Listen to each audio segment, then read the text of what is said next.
దురదృష్టం ఈరోజు పెదకూరపాడు శాసనసభ్యులుగా పనిచేసినటువంటి శంకర్రావు గారి ఆఫీస్ మీద, అంటే ఆఫీస్ అంటే పెదకూరపాడులో కాదు, ఆయనకి గుంటూరులో కూడా ఒక ఆఫీస్ ఉంది. ఎందుకంటే పెదకూరపాడు గుంటూరుకి చాలా యాక్సెసిబుల్గా ఉంటుంది కాబట్టి ఆయన పెదకూరపాడుతో పాటుగా గుంటూరులో కూడా ఒక ఆఫీస్ని ఎస్టాబ్లిష్ చేసుకున్నారు. ఆ ఆఫీస్ మీదకు ఈరోజు తెలుగుదేశం పార్టీకి చెందినటువంటి కొందరు వ్యక్తులు, వాళ్ళు ఖమ్మంపాడుకు సంబంధించినటువంటి వ్యక్తులని వాళ్ళందరూ గుర్తించారు. వాళ్ళు వచ్చి ఫ్లెక్సీలు చించి శంకర్రావు గారి మీద ఇష్టం వచ్చినట్టుగా మాట్లాడి బూతులు తిట్టి, మధ్యలో వచ్చినటువంటి వారి మేనేజర్ నరేందర్ని హెడ్ ఇంజరీ చేసి, అతను కూడా సీరియస్గా ఉంది, హెడ్ ఇంజరీ చేసి వాళ్ళ డ్రైవర్ని గూడి మీద కొట్టి కాసేపు ఒక బీభత్సాన్ని ఆఫీస్ ముందు సృష్టించి పోలీసు వచ్చే సమయానికి సర్దుకునే ప్రయత్నం చేశారు. పోలీసు వచ్చే సమయానికి కూడా కొంతమంది ఇక్కడ ఉన్నారు. ఈ వచ్చిన వాళ్ళు కాక మళ్ళీ రోడ్డు మీద కూడా కారులో కొంతమంది ఉండి వీళ్ళందరినీ పంపించారనేటువంటి అనుమానం కలుగుతూ ఉంది. సీసీ ఫుటేజీలు కూడా కరెక్ట్గా తీస్తే వాస్తవాలన్నీ బయటకు వస్తాయి. ఒక మోటార్ సైకిల్ని ఈ వచ్చిన వాళ్ళు వదిలేసి బాగా తాగి ఉన్నట్టున్నారు. దానిలో ఒక మందు బాటిల్ కూడా ఉంది, అంటే మామూలు దానిలో మందు పోసుకున్న బాటిల్, అది కూడా వదిలేసి వాళ్ళు వెళ్ళిపోయారు. ఇది చాలా దురదృష్టకరమైనటువంటి పరిణామం. ఇప్పుడు తెలుగుదేశం కూటమి అధికారంలోకి వచ్చి 7 మాసాలు నిండిపోయింది. రాష్ట్రంలో చాలా అరాచకాలు చేశారు. చాలా మంది మీద కేసులు పెట్టారు, కొట్టారు, ఇళ్ల మీదకి వెళ్ళారు, దాడులు చేశారు. ఇవన్నీ జరిగాయి. ఇప్పుడిప్పుడే తగ్గుముఖం పడుతున్నాయని అనుకుంటున్నాం.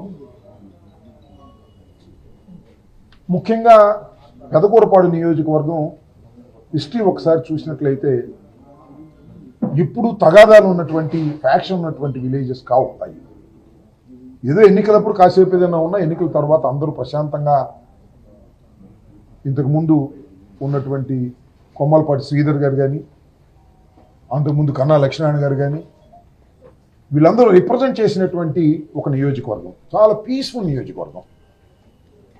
మరి ఇప్పుడు చూస్తే పెద్ద ఫ్యాక్షన్ నియోజకవర్గంగా తయారైంది. మార్కెట్ యార్డ్ చైర్మన్ అయినటువంటి సాంబిరెడ్డి గారిని అతి దారుణంగా కాళ్ళు చేతులు ఎరగొట్టేశారు. జగన్మోహన్ రెడ్డి గారు కూడా వచ్చి వారిని పరామర్శించి వెళ్ళారు. మళ్ళా ఈ మధ్యకాలంలో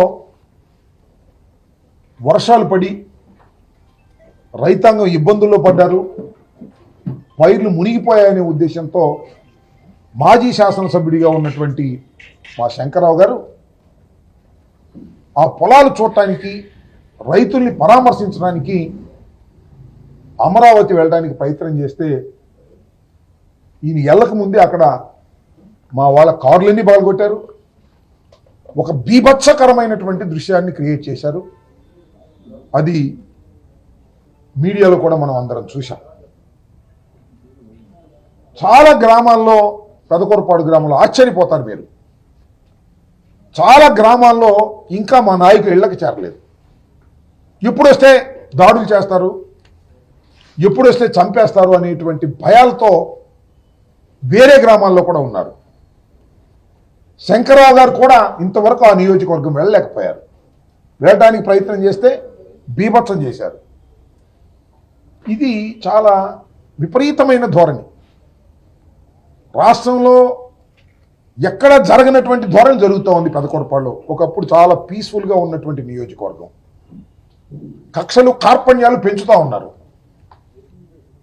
ఇది రెడ్ బుక్ ఇంకా పూర్తయినట్టుగా లేదు.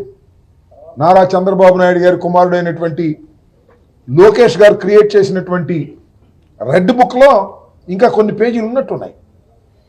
అది కూడా శంకర్రావు గారి ఆఫీస్ మీద దాడి చేయటం, శంకర్రావు గారు ఊళ్ళోకి రాకోకుండా నియోజకవర్గం రాకుండా నివారించటం, సాంబిరెడ్డి లాంటి వాళ్ళని అన్యాయంగా కొట్టడం, ఎవరు కనపడితే వాళ్ళని కొట్టేటటువంటి ఒక దారుణమైన పరిస్థితి ఇవాళ ఈ రోజు కూడా కొనసాగుతూ ఉందంటే ఏం చెప్పాలి చెప్పని అడుగుతా ఉన్నా.